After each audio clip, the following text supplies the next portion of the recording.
yasal veya yasa dışı bir şekilde geldiniz. Neler yapman gerekiyor? İş bulmak Türkiye'ye kıyasla sence nasıl? Burada iş bulmak Türkiye'ye kıyasla Bence gelir gelmez yapacağınız ilk iş kesinlikle ehliyetinizi almak olsun. ben iş buldum, bu kadar iyi kazanıyorum. Arkadaşlar, kazancınıza göre burada giderleriniz de çok fazla var. Bu statü bitmeden o banka hesabını açın. Çünkü banka hesabını açtıktan sonra statünüz bitse bile o banka hesabı kapanmıyor. Kesinlikle insanlara hayal satıyorlar. Böyle bir şeyin olma mümkünatı yok. Amerika'ya yeni geleceğim, yeni geldim. Ev nasıl bulunur abi diye çok fazla soru geliyor. Herkese merhaba arkadaşlar, kanalıma hoş geldiniz. Miami, Florida'dan sevgiler, saygılar. Şubat ayının sonundayız. Hava cillop cillop. Geçen hafta size Amerika'ya gelmeden önce mutlaka yapmanız gerekenlerde bir video çektim. Şimdi de Amerika'ya geldikten sonra mutlaka yapmanız gerekenler videosunu çekiyorum. Hazırsanız videoma başlayalım. Marina'dayız. Miami merkezdeyiz. Bıcı bıcı bıcı köpeklere bak. Burası biraz Kadıköy kayalıkları andırıyor. Neyse, şimdi videomuzun asıl konusuna gelelim. Amerika'ya geldiniz, iyi kötü, yasal veya yasa dışı bir şekilde geldiniz. Neler yapman gerekiyor? Arkadaşlar, ilk yapmanız gereken şey bir adet Amerikan ehliyetine başvurmak. Türkiye'de hepimizin hem ehliyeti hem kimliği var ya, Amerika'da kimlik pek kullanılmıyor. Onun yerine ehliyet var. Ehliyet kimlik yerine geçiyor. Tabii ki pasaportunuz, Türk kimliğiniz geçerli ama İmkanınız varsa, eğer ki belgeleriniz, gittiğiniz eyalet izin veriyorsa kesinlikle Amerikan ehliyetine başvurun. Gittiğiniz eyalete göre değişmekle birlikte kimi yerlerde adres beyanı, Türk pasaportunuz, statünüz, bunların hepsi ehliyete başvurmak için gerekecek. Lütfen gittiğiniz eyaletin ehliyet gerekliliklerine bakın. Yani mesela Chicago'ya gidiyorsanız Chicago Driver's License Requirement yazın. Orada çıkan dokümanları alıp bir ehliyet bürosuna, DMV, Department of Motor Vehicles olarak geçer. Yani motorlu araçlar departmanı olarak geçer. Buraya giderek ehliyetinize başvurun. Bence gelir gelmez yapacağınız ilk iş kesinlikle ehliyetinizi almak olsun. Ehliyeti aldık. Peki ehliyetten sonra ne gerekiyor? Tabii ki bu gene yasal veya yasa dışı gelmenize göre değişmekle birlikte bir Social Security Number, SSN. Yani sizin Türkiye'deki TC kimlik numaranız gibi düşünebilirsiniz. Ona başvurmanızı kesinlikle öneririm. Bir iş bulmaya gittin, bir ev kiralamaya gittin. Her seferinde önce kimlik soracaklar, sonra sosyal güvenlik numaranı soracaklar. Sosyal güvenlik numarası Amerika'da bir kere alınır ve hayatın boyunca aynı numarayı kullanırsın. Buraya geldin, statünü değiştirdin, evlendin, boşandın, çocuğun oldu. Sosyal güvenlik numaran değişmez. Ömür boyu aynı kalır. Dostlar, ehliyetiniz ve sosyal güvenlik numaranızı aldıktan sonra üçüncü yapmanız gereken banka hesabı açmak. Neden? Banka hesabı, cebinizde bir kredi kartı, banka kartı olması gerekiyor. Sonrasında banka hesabından çıkan dokümanları sizin adres beyanınız olarak kabul edecekler. Yarın öbür gün herhangi bir yasal işleme başvurduğunuz zaman sizden yaşadığınız yeri bize kanıtla şeklinde bir emir gelirse, siz banka dokümanınızı götürdüğünüz zaman diyecekler ki evet, banka bunu onaylıyorsa biz de onaylıyoruz şeklinde yanaşacaklardır. Ayrıca yarın öbür gün paycheck alacaksınız, yani maaşınız. Nereye yatacak? Banka hesabınıza yatacak. Hani burada çok gördük. Arkadaşlar banka hesabı açmıyorlar. Bir şekilde açamıyorlar. Ne oluyor? Ceplerinde, yastığının altında, yatağın dibinde taşıyor. Sonrasında o para bir yerde düşebiliyor. Bir şekilde kayboluyor. Adamın içinde bir kuşku oluyor. Acaba benim ev arkadaşım mı çaldı? Acaba benim kız arkadaşım mı çaldı? En yakın kardeşim dediğim adam mı çaldı diye. Bunlara hiç mahal vermeyin. Gidin bir banka hesabı açın. Bence eğer ki buraya turist olarak geliyorsanız veya statünüz sınırlıysa bu statü bitmeden o banka hesabını açın. Çünkü banka hesabını açtıktan sonra statünüz bitse bile o banka hesabı kapanmıyor. Yani siz buraya Work and Travel'a geldiniz. 3-4 aylık vizeniz var. Work and Travel süreniz bittikten sonra o banka hesabınız kapanmıyor. Ama siz statünüz aktifken o hesabı açabildiniz. Aga, adam mangal başında şınav çekiyor. Burada da herkes itini köpeğini salmış gezdiriyor. Gelelim dördüncü maddeye dostlar. Bu da bir iş bulmanız. Amerika'ya geldiniz. Burada en baştan TL dolar çevirimi yaptıktan sonra 30'a 31'e bölününce paran zaten bir şok etkisi yaratıyor. Devamında arkadaşlar burada geçirdiğiniz her boş gün sizin için ekstra masraf demek. Şöyle düşünün. 10 dolara 15 dolara çalıştığını varsay. Günlük 10 saat çalış. 100 dolar 150 dolar kazandın. Eğer ki bir gün çalışmazsan ne oldu? 150 dolar cebine girecek para, 100 dolar her neyse o artık giremeyecek. Üstüne sen bir de boş günün olduğu için evde oturmayacaksın. Ne yapacaksın? Dışarı çıkacaksın. Çay kahve içeceksin. Üst baş alacaksın. Bir giderin olacak. Ne etti? Sen artı 150 ile günü kapayacağına eksi 100 ile kapattın. Yani senin bir gün iznin alman, senin bir gün işe geç başlamanın maliyeti 200 dolar, 250 dolar etti. Beşinci maddemiz konaklama, ev. Amerika'ya yeni geleceğim, yeni geldim. Ev nasıl bulunur abi diye çok fazla soru geliyor. Eğer ki bir tanıdığınız varsa arkadaşınız, kardeşiniz, kuzeniniz, askerlik arkadaşınız önce ona mesaj atın. Onlar sana yardımcı olabilirler. En rahat o şekilde olur. Eğer ki yoksa bu Facebook üzerinde Miami'de yaşayan, Amerika'da yaşayan, işte New York'ta yaşayan Türkler grupları var. Orada işte şu tarihler arası şu şehre geleceğim, ev arkadaşı bakan var mı diye bir ilan koyabilirsiniz. Oradan insanlar tanışıp ev arkadaşı bulabiliyorlar. Eğer ki hiçbir şekilde bunlardan haberin yoksa Facebook Marketplace diye bir olay var. Oradan insanlarla iletişime geçip rental room, işte monthly rent room yazarak da bulabilirsiniz. Son maddeden bahsedeceğim. Sonra da size bir kardeşimi tanıştıracağım. Kendisi Amerika'ya yeni geldi. Benim dediklerimi kendisi de bakalım onaylayacak mı veya kendisi neler eklemek isteyecek. Son maddemizde moral arkadaşlar. Moral motivasyonunuzu çok yüksek tutun. Buraya geleli 1 ay oldu, 2 ay oldu, 1 sene oldu, 2 sene oldu. Arkadaşlar Amerika kısa dönem koşusu değil, bir maratondur. Bu süre zarfında uzun süre performansını koruyan kazanacaktır. Hepimizin hayatında inişler çıkışlar oluyor. Bunlar gayet normal. İşini kaybedersin, evinden kovulursun, erkek arkadaşınla kız arkadaşından ayrılırsın, annenle kavga edersin. Bunların her zaman olacaktır. Unutmayın, uzun vadede enerjisini koruyan kazanacaktır. Kimseye kulak asmayın. Eninde sonunda siz başaracaksınız. Sen soru cevap şeklinde yap abi de Tamam. direkt devam edelim.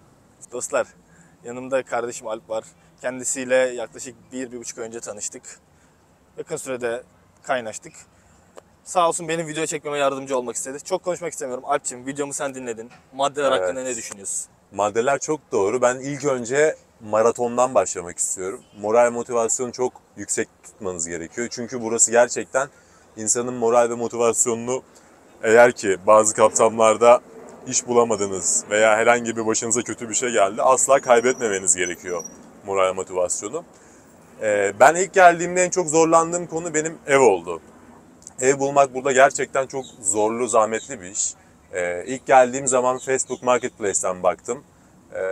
Birçok ev baktık ama genellikle evlerde sizden SSN numarası istiyor veya kredi puanınızı istiyorlar. Biz tanıdığımızla ilerledik. 3 ay oldu buraya geleli. Evi o şekilde tuttuk. Ama tanıdık da bir tık pahalıdan verdi yani. Evet, tanıdıklar maalesef bir tık daha pahalıdan verdi ama arkadaşlar emin olun, burada ev bulduğunuza dua edin. Bu şekilde turist olarak geliyorsanız, eğer otel veya Airbnb'de kalmak istemiyorsanız ev tutmak gerçekten çok zahmetli bir iş. İkinci olarak banka hesabı açılması. Ben şanslıydım. Kendisi çok yardımcı oldu bana zaten. Bütün konularda çok yardımcı oldu. Eyvallah. Banka hesabı mutlaka ama mutlaka açmanız gerekiyor. Çünkü Türkiye'den getirdiğiniz kredi kartları, banka kartları bazen nakit çekimlerinde problem yaratabiliyor. Veya bazen bazı post makinelerinde ödeme yapamıyorsunuz. Evet. Her post makinesi kabul etmiyor. O yüzden kesinlikle turistik olarak mı geliyorsunuz veya başka bir şekilde mi geliyorsunuz? Geldiğiniz ilk hafta banka hesabınızı mutlaka açın. Tabii uzun süre kalıyorlarsa, adam turistik olarak 5 gününe geliyorsa banka hesabına gerek yok. Evet, aynen öyle ama uzun süre kalıyorsanız kesinlikle banka hesabı şart. Diğer maddeye geçelim abi. Geçelim. Diğer madde ehliyet. Ehliyet. Ehliyet, evet, en önemli madde ehliyet. Çünkü Amerika'da Türkiye'deki gibi değil arkadaşlar. Amerika'da bir mesafeden başka bir mesafeye gitmek gerçekten çok zahmetli. Toplu taşıma evet kullanabilirsiniz ama mutlaka ehliyete, mutlaka arabaya veya herhangi bir taşıta ihtiyacınız oluyor burada. Ondan dolayı ben ehliyeti gelir gelmez hallettim. Oğuz abi yardımcı oldu bana aynı şekilde. Ehliyete yaklaşık 50-60 dolarlık bir ücretle ehliyet sahibi olabiliyorsunuz burada. Prosedür birazcık uzun sürüyor ama ortalama 1 ay, 2 ay içinde burada Florida ehliyetinizi alabiliyorsunuz. Diğer eyaletleri bilmiyorum abi. Kimi Diğer eyaletler vermiyor, kimi eyaletlerde zor. çok daha kolay veriyor. Ha. Mesela New Jersey'de bildiğim kadarıyla Türk eyaletin varsa direkt bir teste giriyorsun. aynı gün içinde Hatta bastırıp veriyorlar. Türkçe yapıyorlarmış testi. Evet, Türkçe Onu da yapıyorlar. duydum. Türkçe yapıyorlar. Burada öyle bir şey yok tabii ki. Burada yok. Burada ya İngilizce bilen bir aracıyla beraber yapacaksınız veya artık kendiniz birazcık İngilizce çalışacaksınız arkadaşlar. Diğer madde en önemli madde. Hangisi? En önemli madde SSN. Evet. Social Security Number. Evet, SSN sizin eliniz ayağınız arkadaşlar. Buradaki yapacağınız her şey ilk önce legal olmanıza bakıyor. Legal olmanız demek ilk önce SSN numaranızı almanız demektir. Buraya geldiğiniz zaman mutlaka ama mutlaka halletmeniz gereken en önemli şey SSN numarası. Evet, ama turistseniz alamayabiliyorsunuz. Çünkü Social Security genelde çalışma numarası gibi düşünebilirsiniz. Turistlerin çalışma gibi bir lüksü olmadığı için onlara vermiyorlar. Ama onun dışında sınırdan yasa dışı bir şekilde gelirsen, Work and Travel'la gelirsen veya üniversite dil okuluyla gelip kampüste part-time çalışma şeklinde bir şansın olacağı için Social Security alabiliyorsun. Diğer maddeye geçelim. Nedir hocam? Diğer madde iş hocam. İş. İş en önemlisi. Senin de en uzmanlık alanın olduğu konu iş. Estağfurullah. Yani burada ben şimdi 3 aylık buradayım. Tabii benim için iş durumu şu an için çok yeni. Ama burada yapabileceğiniz başlangıç işleri var. Kimse Türkiye'den gelirken her taraf iş kaynıyor. Zaten ne olursa olsun bir yere girerim, çalışırım diye düşünmeyin. Eyaletten eyalete çok değişiyor. Yalnız Florida'da mutlaka İspanyolca bilmeniz gerekiyor. Eğer çalışmak istiyorsanız mutlaka İspanyolca bilmeniz gerekiyor. İspanyolcam yok, İngilizcem yok diyorsanız yapabileceğiniz başlangıç işleri var. Başlangıç işlerinden bir tanesi burada DoorDash. DoorDash. İsim verebiliyor muyuz? Verelim hocam. Tamam, Yemek dağıtımı. DoorDash yapalım. Yemek dağıtımı Kuryelik. yapabilirsin. Yani dersiniz ki insanlarla da çok iletişime geçmek istemiyorum. Belki dilden kaynaklı, belki sizden kaynaklı. Yapabileceğiniz en güzel iş DoorDash yapabilirsiniz. Burada kuryecilik diyelim. Yemek teslim. Araba veya motorla yemek teslimi yapıyorsunuz. Ama Florida'ya geliyorsanız, bana soracak olursanız mutlaka motorla yapın. Çünkü arkadaşlar park yeri burada en büyük problemlerden bir tanesi. Ama Miami için öyle. Miami için. Yani- Florida belki çok geniş kapsamlı oldu Evet, ama çok geniş kapsamlı. Miami için kesinlikle arabayla yapmaya göze alıyorsanız bunu, emin olun kazandığınızı bir o kadar da park ücretlerine verebilirsiniz. Tabii. Çünkü bazı yerlerde özellikle hatta bir Park Mobile uygulaması var. Onunla girmiyorsanız İspark gibi düşünün. İspark gibi düşünelim. Eğer İspark'a ödeme yapmıyorsanız, yani İspark'taki memurumuza abi plakaya yaz gibi bir durum da olmuyor burada arkadaşlar. Anında 200 doları yapıştırıyor size. Ondan sonra arabanız artık çekiliyor mu? Arabanızı siz mi takip ediyorsunuz? Orası size kalmış. Şans. Evet, kesinlikle motor kullanmak Miami'de çok büyük bir avantaj. Benim geldiğimiz gibi araba kiraladık ama maalesef arabayı da çok kullanamadık park probleminden dolayı. Evet. Bir motor aldık.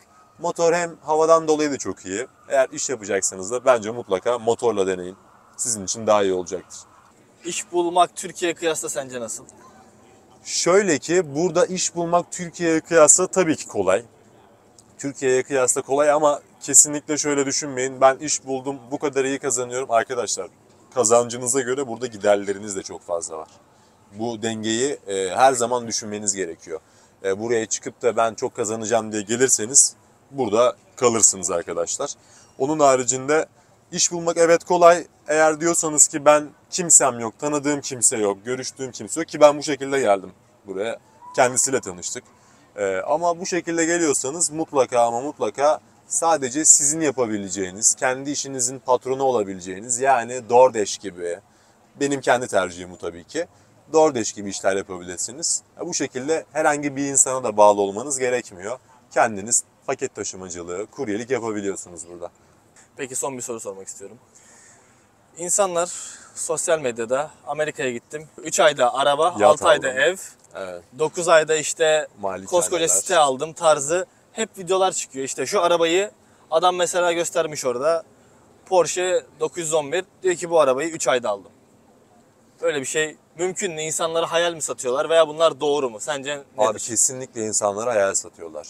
Böyle bir şeyin olma mümkünatı yok. Yani hiçbir emek 3 aylık verebileceğiniz arkadaşlar, eğer çok ciddi bir iş yapmıyorsanız, buraya gelip herhangi bir statünüz olmadan çalışıyorsanız böyle şeyler imkansız. Bak şöyle diyebiliriz. Türkiye'ye göre, şimdi Türkiye'de artık en düşük araba çok ciddi bir fiyat. Tabii, Araba almak 800 bin hayal lira. oldu. Ama burada hani size böyle ortalama bir rakam verelim. 2 ay içinde hem kiranızı ödeyebilecek şekilde hem de iyi bir çalışma temposuyla kenara birazcık para ayırıp ufak bir model, $1000, $1500, $2000'lık bir araba alabilirsiniz burada. Evet, o normal. İşinizi görür mü? İşinizi görür arkadaşlar. Bir Porsche değil belki veya herhangi bir marka değil belki ama kesinlikle sizi A noktasından B noktasına getirir.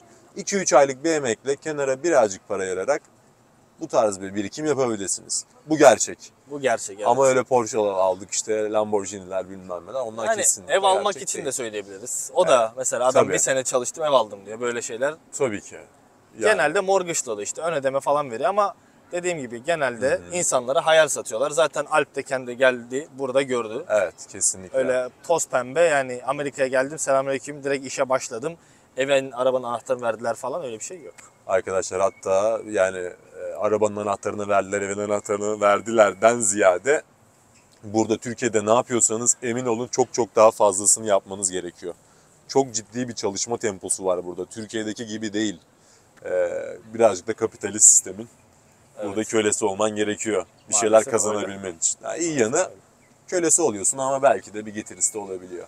Tabii Belki de uzun iyi vadede yanı uzun vadede vadede olacaktır. kesinlikle. Ama kısa vadede olmazsa da moral bozmamak lazım. Kesinlikle moral motivasyon çok yüksek bulunması gerekiyor. Kendisi zaten bana çok yardımcı oldu. Buradaki birçok konuyu Eyvallah. aydınlanmamda çok yardımcı oldu. Türkiye, Miami'deki, Amerika'daki Türkler Oğuz gibi değiller arkadaşlar. Size ilk önce onu söyleyeyim. Burada Eyvallah. kimse kimsenin gözünün yaşına bakmaz. Herhangi bir Türk gördüğünüz Türkiye'deki gibi asla zannetmeyin. Türkiye'deki gibi sana yol yordam gösterecek, bunu şöyle yapacaksın, bunu böyle yapacaksın. Kimse sana burada demez arkadaşlar. Kimse demez. O yüzden kendiniz araştırmanız gerekiyor. Moral motivasyonunuzu yüksek tutmanız gerekiyor. Ve dediğin gibi uzun vadeli bir maraton bu. Asla pes etmemek gerekiyor. Bütçeni daha iyi kullanmak, elindeki bütçeyi iyi bir şekilde harcamak gerekiyor. Kesinlikle. Alp'cim teşekkür ederim. Rica ederim. Ne Senin demek. Instagram'ı aşağı koyarım. Olur. Güzel kızlar Eyvallah. eklesin diyebilirim. Olmaz. Olmaz. Candan, gönülden arkadaşlar iletişime geçmek isterse eklesinler. Kendinize iyi bakın. Dikkat edin kendinize. Çok memnun oldum. Allah'a emanet. Oğuz Fly. Is out. Takip edin. Hadi görüşürüz.